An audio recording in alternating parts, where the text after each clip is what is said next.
time once again for Community Forum, and we are very lucky to have with us live in the studios this morning Arun Gupta. Arun Gupta is an independent journalist and regular contributor to the UK Guardian, In These Times, The Progressive, and Truth Out.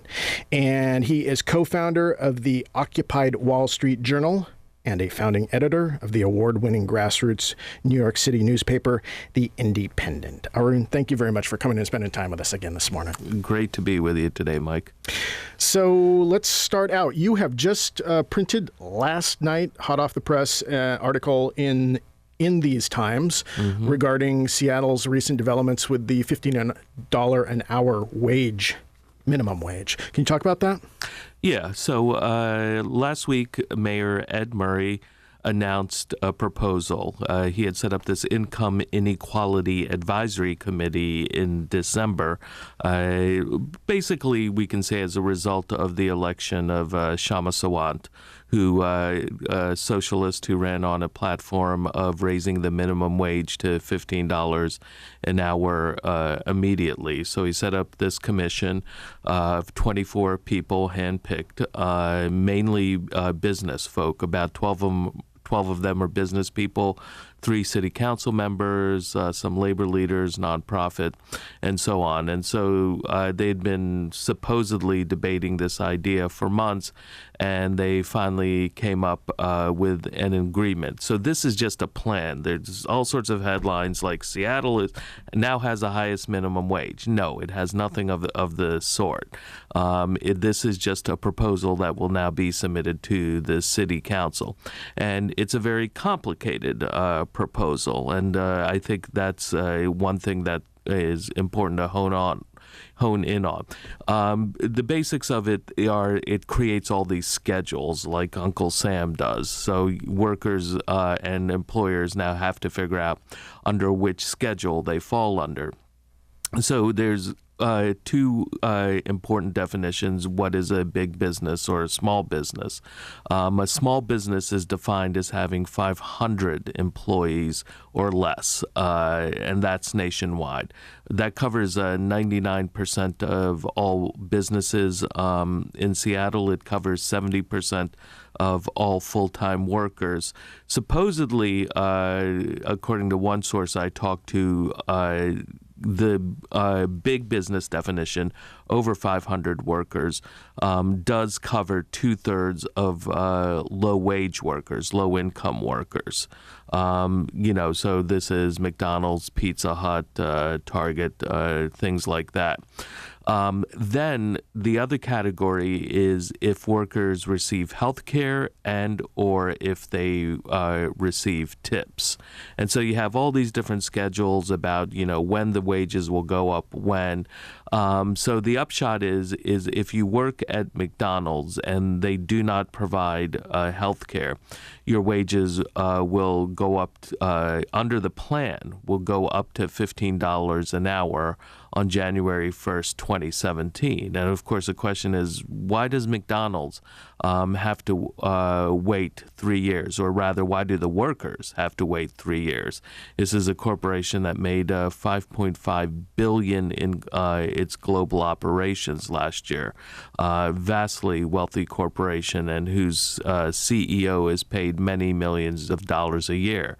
Or Starbucks, whose CEO is paid $9,600 an hour. Why do Starbucks workers continue to have to live in poverty for all this time? Now then, for a small business, it could take up to 7 years. And this is just under the proposal, right? This has to go through the legislative meat grinder that is the city council. And of course, we'll see all sorts of business interests weighing in. And the word from members on the mayor's advisory committee is like, well, this is, the price of getting buy-in from basically everyone, and they needed to get a supermajority. 21 of 24 members reportedly approved the deal. A couple of business interests did not sign off on the deal, and the other person who did not approve the deal was Shama Sawant. who her description of it, I think, is an accurate one. She said, this is a step forward. This will improve the lives of the working class, and we should, be proud of that, particularly because this would not have happened without her campaign, without the $15 now movement, without the role of Socialist Alternative, the party of which she's a leader, the thousands of people that 15 Now has mobilized. But at the same time, the political and business establishment are trying to water it down as much as possible. And this is overly complicated because I think it then makes enforcement hard. People's eyes start to glaze over trying to figure it all out. It took me a couple of days to really understand how it's supposed to work. And I think in some ways that what they're potentially doing is opening the door to wage theft because of the difficulty of figuring out the schedules in terms of if they have this thing called guaranteed minimum compensation. So if you're a worker in a small business and you're getting health care and say you're a barista and you're getting tips, you're supposed to get a certain guaranteed minimum wage according to one schedule, but then you're supposed to be getting a guaranteed minimum compensation according to another schedule. And so I think it can just lead to all sorts of shenanigans. And in fact, we have seen this. This has become an issue both in Seattle and nationwide, wage theft, and especially in the fast food industry. And when you think about it, these are some of the largest corporations in the world: McDonald's, Burger King, Domino's. And according to various reports out there is just systematic and pervasive wage theft. There was one study commissioned by labor organizations in New York City, but it was the study was carried out independently.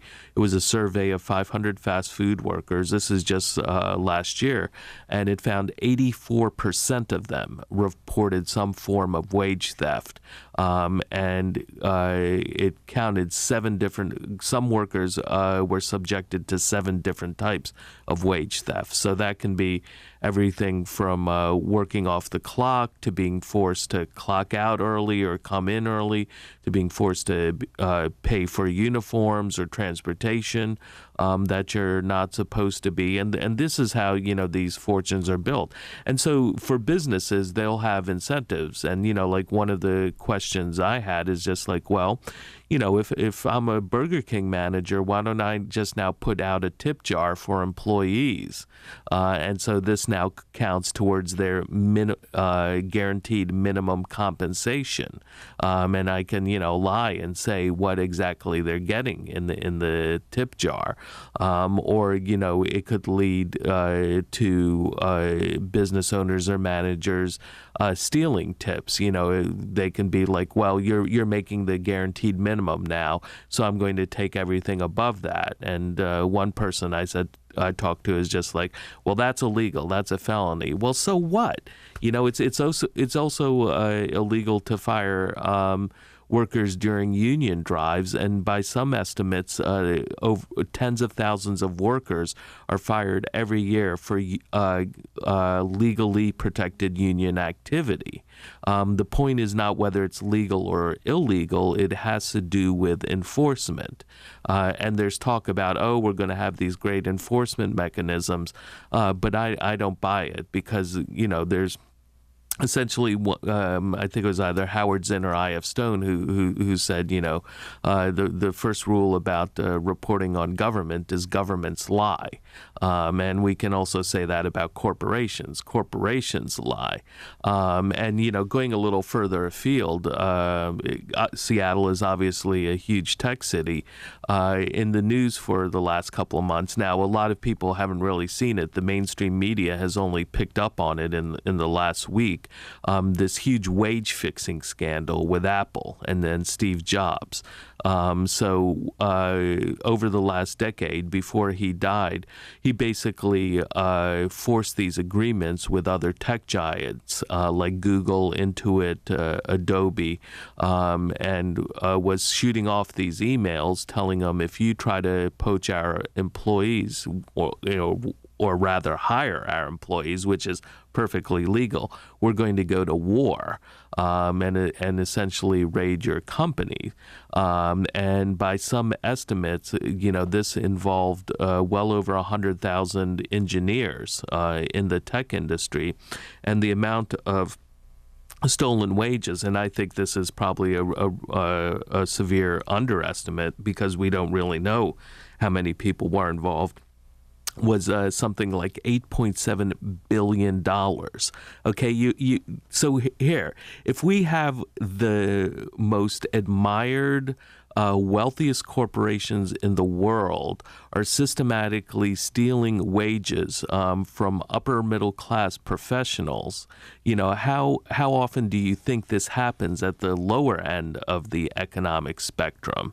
And the fact of the matter is it is absolutely systematic. It's how Walmart began. Walmart's model back in the 1960s, I did a big report on the Walmart working class that was published in Registering Class. This is there's this book that's put out every year called The Socialist Register.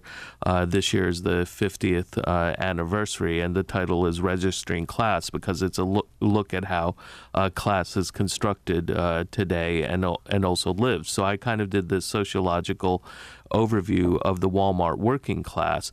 And Sam Walton, in the beginning, when he founded Walmart, what he did was he created all these dummy corporations, all these shell corporations to evade federal minimum wage laws. So from the beginning, Walmart's model was wage theft. At one point, about 10, 15 years ago, Walmart settled about 70 different class action wage theft lawsuits for $500 million.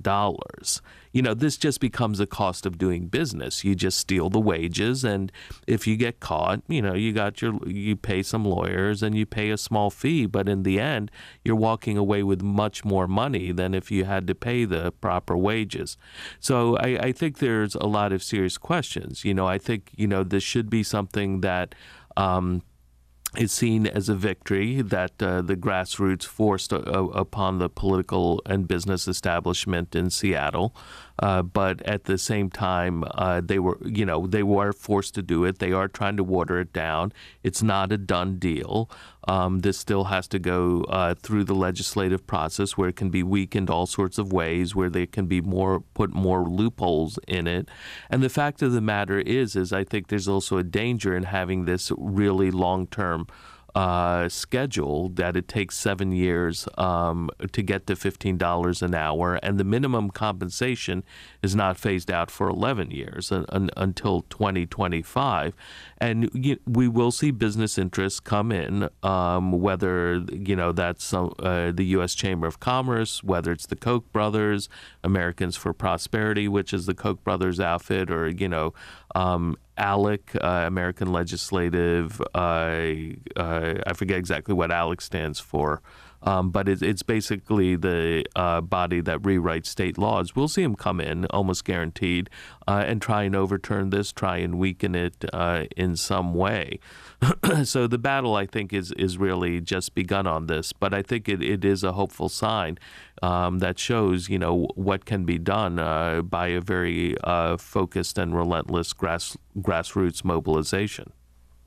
I believe in your article you mentioned that Seattle had recently passed a wage theft law, and what's been the results of that?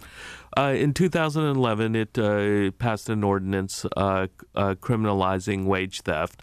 Last summer, while a lot of this fast food organizing, there's been this big fast food organizing campaign that the Service Employees International Union kicked off a couple of years ago, and so they've been trying to organize workers with two demands, $15 an hour and a union. This is also something that was a significant, I think, impact and influence on the Seattle campaign. So in 2011, Seattle passes this ordinance, and it's something that the police are supposed to enforce. And last summer there were hearings about this. And all these workers came before the city council and were giving details about just systematic and perversive wage theft in the fast food industry. And there hadn't been one prosecution in this whole time. I'm not sure if there's been one since then, but still, that's rather appalling. You know, if I go into a liquor store, or if I break into someone's house when they're not home and know that they're not home because, you know, I don't want to have any chance of hurting someone, and, you know, steal their money, steal valuables, I'm going to go to jail for years, perhaps decades if I'm caught. And yet corporations can freely steal from their workers and no one's trying to prosecute them. I mean, it shows really where power lies, and also it shows our conception of what crime is and isn't. So would it be our city attorney who would be responsible for prosecuting those cases? Yeah, I imagine so. And the police are supposed to take complaints. And, you know, I'm trying to remember, I think it might have been the stranger that had some funny kind of anecdotes about contacting the police department and about wage theft. And the police were basically like, we don't know anything about this. We're not responsible for this, when actually they are responsible for it. Though I don't think you really want the cops. And it's just like, and how are the cops going to be watching this anyway? You know, when wage theft is things like someone at McDonald's, being forced to work off the clock at 1 a.m. You know, who are they going to call? How are they going to get someone in there? And, you know, a lot of it has to do with the fact that the workers don't want to raise a ruckus because they're on the edge economically. They don't want to lose the job, and they're afraid, or they may be undocumented, and so they work off, they do whatever the boss tells them. So labor was involved in the local negotiating for Murray's announcement. What is your take on labor's role in all of this? I think that this is a deal that is problematic. I think that it's a deal that needs to be made stronger. But I talked to one of the local labor leaders, David Rolfe, and he's head of SEIU, a healthcare union in the area, and he said he expects this that this has to pass as is. With very few modifications, if any, because labor and business both signed off on it. I don't know the particulars of the various unions here, but what I do know, for instance, is, as I mentioned, SEIU has been behind the fast food organizing around the nation, and that's a great thing, to see fast food workers on the move. But it's a very it's a campaign that's fraught with a lot of problems. It's very much top-down movement where workers have very little control. There's been activity in Seattle. There was some walkouts last May, but I've talked to a number. I interviewed about 5 different workers and organizers in Seattle who told me stories about how the SEIU organizers themselves were being mistreated by the union to the point that the fast food workers they were organizing were planning to hold a protest in support of the SEIU staff to protest the poor working conditions that they were under. And this has also gone on in other cities. Apparently, in New York City, the fast food workers organizers, the SEIU staff, the ones who are organizing the fast food workers, have filed to form a union because they were being mistreated. Essentially, they work 50-hour weeks. When they ramp up for these regular actions, there's going to be a day of action coming up on May 15th. This one is going to be international, but there'll also be protests by fast food workers around the country. organizers were telling me they'd have to work 70 to 80-hour weeks, and yet they're getting paid maybe about $35,000 a year. And when they did the calculation, they were being paid well under $15 an hour. And so in New York City, they apparently filed for a union election. I talked to organizers in Chicago, SEIU. Again, these are the ones who are organizing the fast food workers, who they also tried to form a staff union, but they claimed that it was busted by SEIU. So, you know, it's problematic. You know, I think certainly corporations have a vast amount of power and wealth. You know, unions do have a lot of resources, but I think a way of putting it in perspective is all the money that unions have at their disposal that they get in dues are less than what Wall Street bankers get in bonuses in any given year. And, you know, Wall Street banks are just one sector of the economy. So they're going up against the Fortune 500, who have 100 times more money than them. So there is no such thing as a level playing field when it comes to union organizing in this country. But at the same time, I think a lot of the big unions they have a very problematic structure and relationship. They're not really interested in rank and file democracy. They do not want any sort of militancy. They sign these very complicated agreements. You know, there's a story from the 1930s about when, after the United Auto Workers first unionized, their contract was so just basic. It fit on a business card, a little 3x5 business card. That was their entire contract. And workers would take out the card and flash it to the management on the line, basically saying, you know, it was their way of saying to them, you know, you can't do this to us because here's our contract. And it's no longer like that. You know, when you have these overly complicated agreements, what it does is it disempowers the workers, and people will often blame unions for having all these rules. And it's just like, no, it's the corporations who want all these rules, because if they're forced to recognize a union, they want these highly complicated contracts, because every rule is a chance to take something back. It's a chance to force more time onto the workers. It's a chance to get the workers to pay more towards health care or towards training, or, you know, it's a chance to create different tiers of wages. I was in Portland recently and covered the organizing around the public school teachers there, and they successfully beat back a terrible contract from the city. And it was just the contract. I mean, these things are just so hard to understand. And I'm not a lawyer, but I know how to read legal contracts. And what it amounted to was something like 75 different givebacks that the city of Portland was demanding from the teachers. And it's just all these minute things because it's just a way to disempower the workers. Teachers are workers, of course.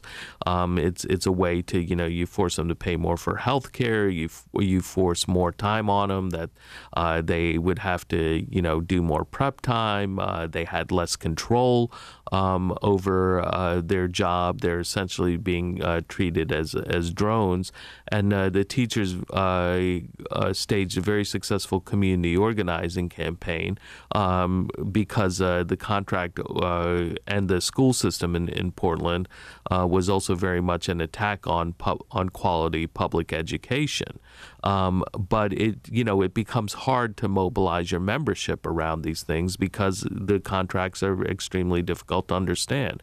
And so with Seattle, with this $15 an hour proposal that has 4 different wage schedules, that has this minimum compensation where you're going to have all these calculations and enforcement, and, does this health plan, qualify or not? What happens if for a health plan to be considered minimum compensation, it has to be at least silver level under the Affordable Care Act. But what if a business, suddenly cuts health care? What happens to those workers' wages? Do they shift schedules? Or what if a business adds health care? Does it suddenly also shift?